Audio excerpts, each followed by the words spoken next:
Beijing has accused the U.S. of disguising the identities of its warplanes as civilian aircraft to spy on China at least 100 times this year, describing it as a serious security threat.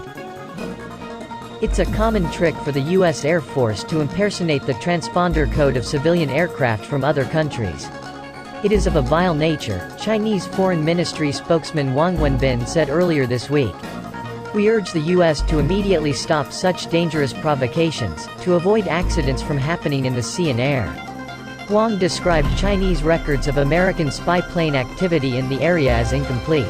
我们敦促美方停止贼喊捉贼，停止利用所谓的间谍问题对中国进行抹黑污蔑。 His remarks appeared to confirm a report by Beijing think tank the South China Sea Strategic Situation Probing Initiative, or SCSPI, which it said showed U.S. planes were electronically disguising themselves as civilian aircraft from Malaysia while flying over the disputed waterway. Malaysia has not confirmed or responded to the claim.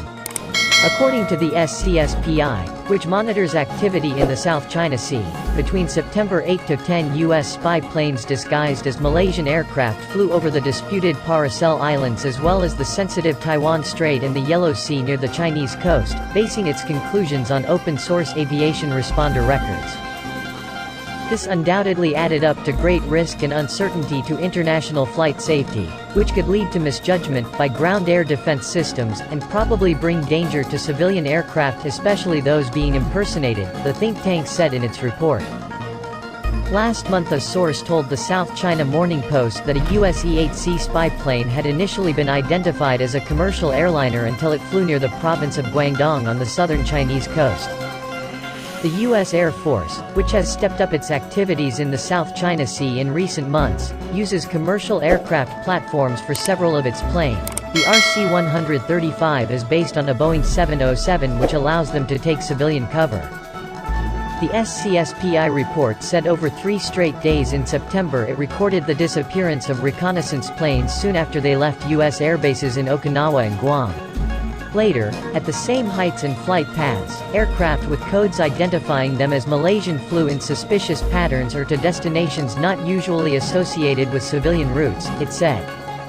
As additional evidence for its conclusion, the report said a U.S. Air Force tanker aircraft had left the Andersen Air Base in Guam for the South China Sea on September 10, at the same time as one of the reconnaissance planes, suggesting aerial refueling.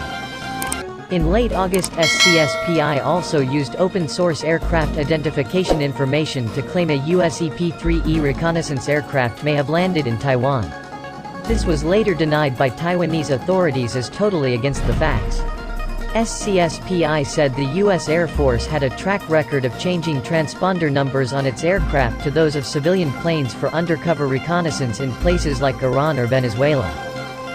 Hong Kong-based military commentator Song Zhongping said a U.S. spy plane with a fake identity could reach military or civilian targets within Chinese airspace, getting as close as possible to the coastline without attracting the attention of PLA air defenses. They pretended to be Malaysian because that is a South China Sea nation and has relatively good relations with China, so it would be less likely to raise a flag, he said.